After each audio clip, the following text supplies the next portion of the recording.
Welcome to Books in the Freezer, a podcast dedicated to the deliciously disturbing world of horror fiction. I'm your host, Stephanie, and today I'm going to be doing a if you liked this horror movie, read this horror book.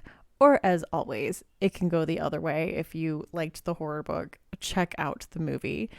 So in these cases, the pairs are going to share like similar vibes, similar themes, in some cases, similar premises. I think in some of them I find like very weirdly specific things that both things have in common. And this was fun because I reached out on Instagram and a lot of people had a lot of great suggestions for horror movie book pairings. So like if you enjoyed this movie, check out this book. So I actually have quite a few recommendations from listeners. I absolutely love making these episodes, and I love this kind of premise in general. Like, I will click on any listicle that's like, here are 5 books you should read if you like this. Like, it's just a for sure thing for me. I am always going to read those. I love those, and I enjoy making them. I enjoyed like looking through all my books and looking through this long list of horror movies and trying to find things that connected the two.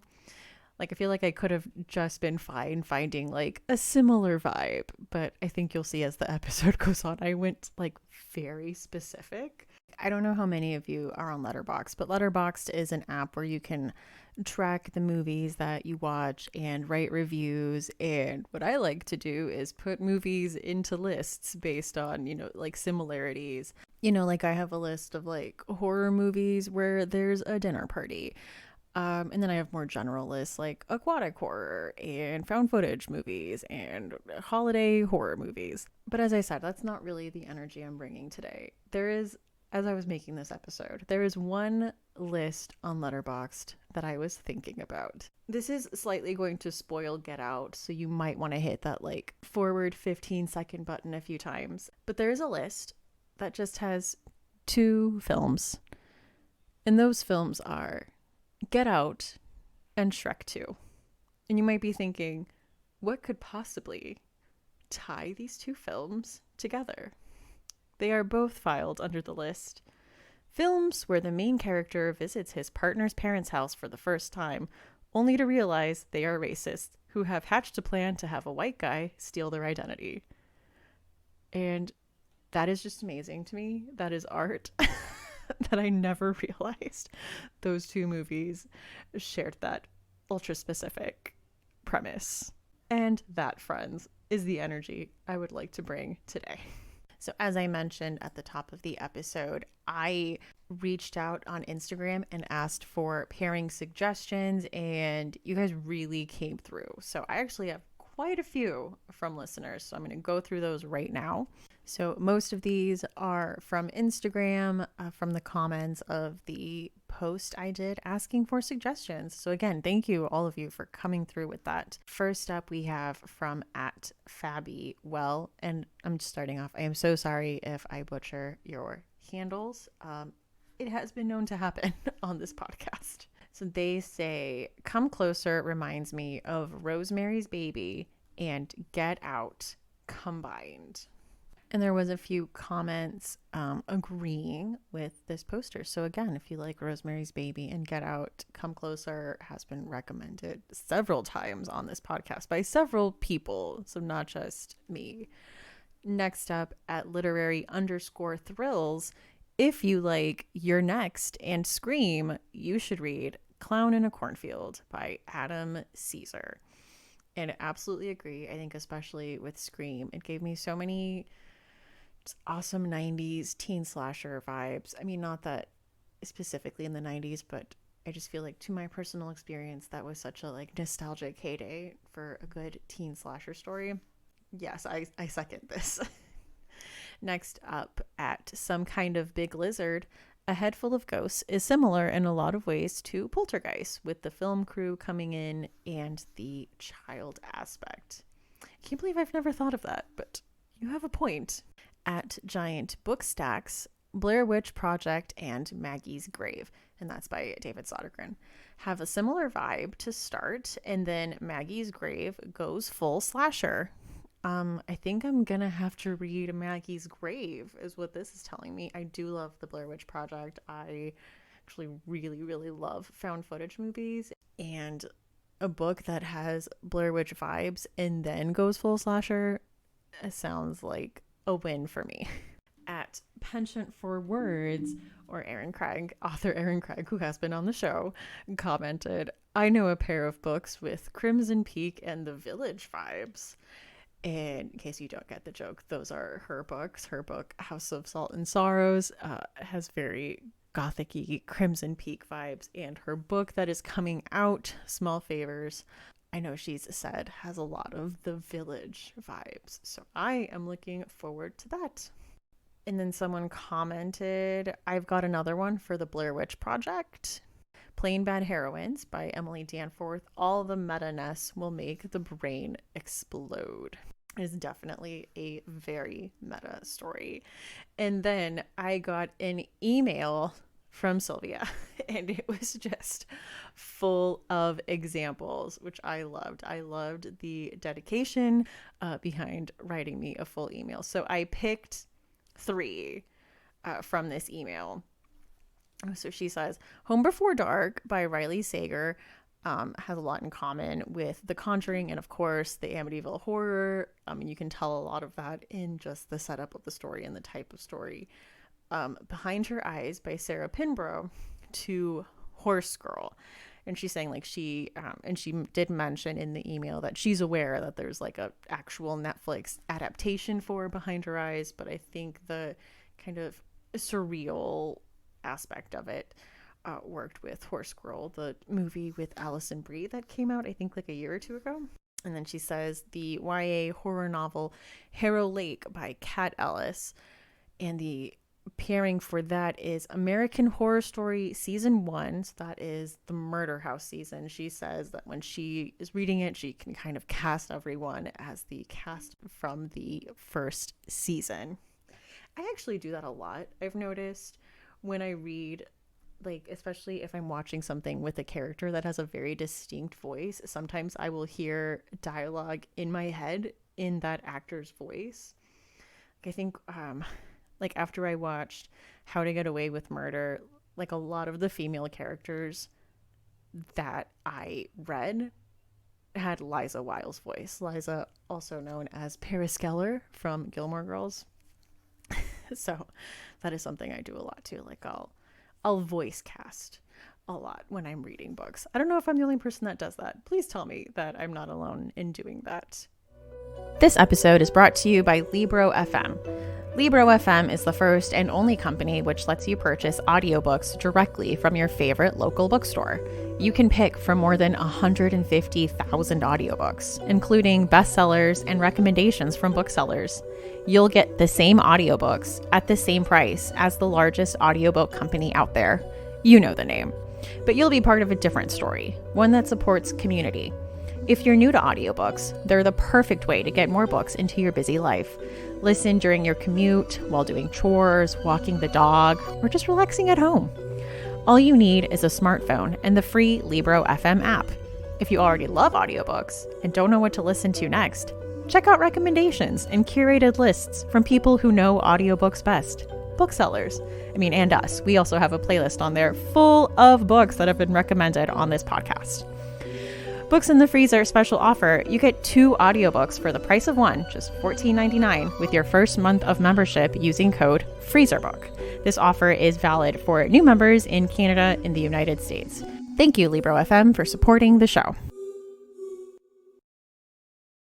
Okay, and I am back. So let's talk about these pairings. First up, let's talk creepy ghosts that you can only see with special glasses that are 100% going to attack you because the restraint system that keeps them in place has decided to stop working. I'll give you a minute to guess where I'm going with this. If you guessed the 2001 film 13 Ghosts and the novel Ghostland by Duncan Ralston, you are correct. So in the 2001 film, 13 Ghosts follows a family who inherit an isolated modern house that they soon discover is a prison for 12 ghosts. The house serves as a complex trap, and they will have to fight to get out alive. Again, longtime listeners will know I have a lot of opinions about the movie 13 Ghosts. But I think overall, I love the concept. I think one of the things it does so well is monster design for all of the ghosts. Like visually, the set, like I think visually, it does a lot of things well. And if you'll remember from watching the movie, there is that detail that there's like special ghost glasses that you have to wear in order to see the ghosts. So keep that in mind as I pair it with Ghostland by Duncan Ralston. This is the first novel in the Ghostland trilogy, and the synopsis is: people are dying to get in. The exhibits will kill to get out. Be first in line for the most haunted theme park in the world, Ghostland. Discover and explore hundreds of haunted buildings and cursed objects. Witness spectral beings of all kinds with our patented augmented reality glasses. Experience all the terror and thrills the afterlife has to offer. Safely protected by our recurrence field technology. Visit Ghostland today. It's the hauntedest place on Earth. So we follow Ben, who has suffered a near-death experience at the hand of the new theme park's main attraction, but now he is ready to face his fears and hopefully reconnect with his best friend Lillian, whose post-traumatic stress has been keeping her from living her life at the fullest. Lillian's therapist tags along out of professional curiosity, like she wants to see how this virtual technology affects the user, but a computer virus sets the ghosts free. The park goes into lockdown, trapping all the visitors inside. So again, I said similarities. The idea of tech allowing people to see the ghosts is interesting. In both cases, they are glasses. I think another thing both do really well is the backstories of each ghost. Like, I know if you have 13 Ghosts on DVD, they have, like, in the special features, each ghost has, like, an origin story and a backstory. And that element is also here. Like, whenever a ghost is mentioned, you can, I mean, I read it on my Kindle, so I say you can click on it. I don't know how it works in print. I'm assuming it's like a footnote or like a index in the back. But on Kindle, you can like click on it and it'll kind of give you a little rundown on each ghost. So like each ghost has its history. And I think it really does help it feel more lived in. I like that the settings are different. I have a lot of plot things that I get annoyed with in 13 Ghosts. And one of them is that I get very annoyed that they just are so ready to live in this random secluded house that's in the middle of the woods that is like the least homey house ever built. And like I said, I could talk about this movie for like an hour. I will stop myself. I do like the idea of a theme park and being surrounded by people, and the fact that it's filled with all these tech experts. I think as someone who has anxiety, like I think all of those things would assuage my fears. Like, you know, I think all those things are meant to make you feel safe, and I think they would succeed in making me feel safe in this scenario. Like I said, this is the first book in a trilogy, and I think there's a lot more that he's playing with. Like when they are driving in, there's like protesters that are outside that are protesting for like religious reasons, and we just see like there's a bit more to the world. And I know as I'm describing it, I think this book sounds like it has a YA vibe, but I will say it's a bit gory. I would not shelve this as young adults, if you get my drift. But I had a lot of fun with it. I think there should be more like horror theme park stories.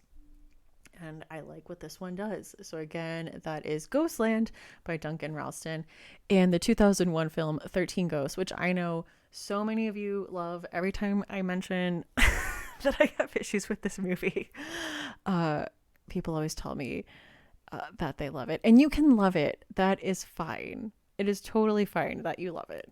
And I think like it's a movie I will definitely like rewatch and revisit. Like it's, like I said, visually a fun movie. And on to our second pairing, which is: what do you get when washed up true crime writers decide that the best course of action for their careers is to move their family into a murder house? That's right. We are talking Sinister and Within These Walls by Anya Alborn. I love Sinister. Sinister follows Ethan Hawke in various sweaters as he moves his family into a murder house and finds just a cache of spooky snuff film reels upstairs. And he just may have stumbled upon something that he cannot handle. I don't want to say too much. This movie personally like scared the crap out of me, like the films especially were what got to me. And in Within These Walls, we follow writer Lucas Graham, who is contacted by cult leader and murderer Jeffrey Holcomb from prison. And he agrees to an exclusive interview on the condition that he moves into the house where the murders happened. You know, totally normal thing to ask. Lucas Graham is pretty desperate, and Jeffrey Holcomb like hasn't spoken to anyone. So I mean, this would be a very big get. So I think at this point he is just willing to do whatever it takes to land this interview. Unfortunately for him, as soon as he moves in, he basically gets ghosted, leaving Lucas to put the pieces together alone. But is he alone? Question mark. I think in this pairing too, we get just like not great fathers that just put their family in just immediate danger and just don't take a second to think about what it is they are doing. So the similarities come from, like I said, that specific trope of a true crime author full of desperation and willing to put their whole family in danger without a second thought. The difference is in the type of horror that comes from these premises. In Within These Walls, we get this dual narrative of like Lucas with his daughter like moving in and him investigating and looking through and putting together the story of the cult and the murders that happened there. And we are also getting like the linear story of what it was that exactly happened. And on to our next pairing. When something takes over citizens of their Pacific Northwest towns, a group of teens band together to fight what is not a conspiracy theory, but is actually just a very real, weird thing that is happening. And I present to you Disturbing Behavior and The Loop by Jeremy Robert Johnson. In Disturbing Behavior, the 1998 teen sci-fi horror movie with eternally young James Marsden and goth Katie Holmes, they become suspicious when more teens start joining the Blue Ribbon Group, which is what they've dubbed this group of teens who are just a little too perfect. Like they excel academically and they're just overall very wholesome. And it's just odd. Like something just does not seem right about them. And I'm pairing that with The Loop by Jeremy Robert Johnson that came out last year. And the synopsis for that is: Turner Falls is a small tourist town nestled in the hills of western Oregon, the kind of town you escape to for a vacation. When an inexplicable outbreak rapidly develops, this idyllic town becomes the epicenter of an epidemic of violence. As the teenage children of several executives from the local biotech firm become ill and aggressively murderous, suddenly the town is on edge, and Lucy and her friends must do everything it takes to fight through the night. So a few similarities here, and I will say one of the smaller ones is that both have protagonists that have moved to this Pacific Northwest town after a traumatic event. In Disturbing Behavior, James Marsden character Steve's family moves up after his brother's suicide.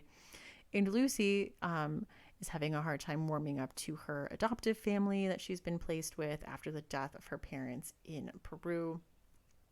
In both cases, they are dealing with some kind of epidemic taking over the town and taking over teenagers in their town.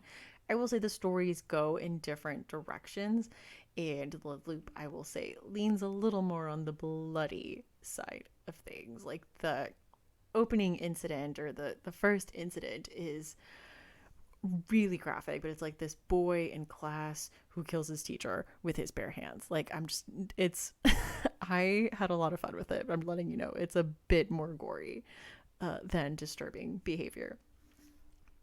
So that is The Loop by Jeremy Robert Johnson and Disturbing Behavior. And my last pairing for the episode: what happens when a woman investigates a murderous urban legend in Chicago?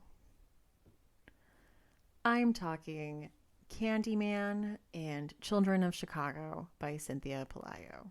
Candyman is the classic 90s movie starring Tony Todd as the titular Candyman, who has been summoned by skeptic grad student Helen Lyle, who has the crappiest husband ever, and in my opinion, just a penchant for sticking her nose just like where it does not belong.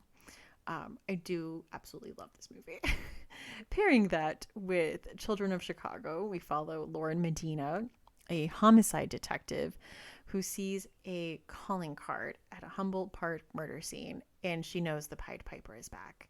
A teenager's body was found floating in the same lagoon where her sister was found floating years before, and now she's certain that not only is he back, he's looking for payment. So, similarities with this, other than they both are literally set in Chicago, is that they blend this modern folklore, urban legend, in with the Chicago setting. And I think it's very important to both stories. I will say, since Candyman is based on an actual person, he gets a little more of a backstory. And with Helen, the investigative aspect comes from an academic perspective. In the case of Children of Chicago and the Pied Piper, it is a procedural. We are dealing with it from the perspective of a cop who has a personal connection to the case. I will say, in both cases, the protagonists are just unlikable for different reasons. I think they're both selfish when it comes to the legend and just not above using people to get what they need out of them. And just a few instances where I feel like they both just go with the, ends justify the means mentality that I don't love. But I love the world building when it comes to the urban legends in both of these stories, and really, really adding to this folklore and this legend and how it incorporates to the history of Chicago, I think is something that is done well in both of these stories. And I am so looking forward to the new Candyman movie. Like, I think it is my most anticipated movie of the year. Like, I hope I get to see it in theaters this year. That is like my one want that I want this year. So that is Candyman and Children of Chicago by Cynthia Pelayo. And it is a solo episode this week, so it is probably going to be on the shorter side. But I will add my final girl song for this week is 2012's My Songs Know What You Did in the Dark, parentheses, Light 'Em Up, by Fall Out Boy. This song was very much of a moment, and it pains me to realize that moment was almost 10 years ago. Like, I think I'm just in such denial that the 2010s were like a decade ago, and I have a hard time accepting it. But I think this has a lot of good fighting back energy. Like, I think the song starts out kind of strong in like a hype up tempo. Like, it has like a hype up energy, and then I think it really kicks it up a notch in the chorus. And I think it's like the perfect kind of song that I'm looking for. It was just a song I was listening to the other day, and I'm like, yes, like this fits. This is like, I know I say it all the time, this is some final girl energy. So again, that is My Songs Know What You Did in the Dark by Fall Out Boy. Chilling obsession. I have not watched a lot of horror movies lately. I am still trying to make my way through the X-Files on this rewatch. I've been listening to the Horror Queers podcast. I'm mostly caught up now. They're on the Bloody Disgusting Network. It's a horror movie recap podcast, and I just love them. I love their analysis, and they just always bring such smart and funny takes into movies and just like really do their research. Like the first part of the show was like really getting into like production history and like what their personal history is with this movie before, you know, getting into the usual like scene by scene breakdown. Which I always really enjoy. Like I always get really excited whenever they put a new episode out. So that is Horror Queers, part of the Bloody Disgusting Network. So thank you for joining me for, I know, this shorter solo episode. Books in the Freezer is a bi-weekly podcast. We post episodes every other Tuesday. You can find us on Twitter at BooksFreezerPod or on Instagram at Books in the Freezer. We are on Facebook at facebook.com/booksinthefreezer. You can send us an email at booksinthefreezer@gmail.com. We are on Patreon at patreon.com/booksinthefreezer. There's a $1, $3, and a $5 level, all kinds of perks. You get early access to episodes. You get to do movie nights and Voxer group chats and bonus episode series.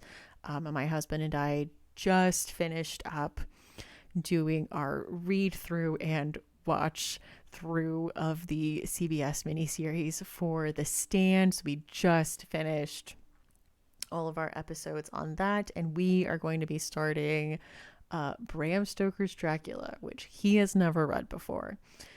So if you are a $5 Patreon supporter, you can access those episodes. Another way to support the show is by using the Amazon affiliate link, and the most fun thing purchased using the affiliate link this week is a Fluker's basking spotlight bulbs for reptiles, black, 60 watts. And I hope Reptile Baby is happy. But you don't have to spend any money to support the show. Word of mouth is very big and important to small shows like this. So sharing on social media and especially taking time to rate and review on a site like Apple Podcasts is huge and very helpful. So again, thank you to all of you who have taken the time to do that already. My voice is cracking. I am Stephanie. You can find me on Twitter at lady_Ganya and on Instagram at that's what she read. That's with 2 A's. And see you next time on Books in the Freezer.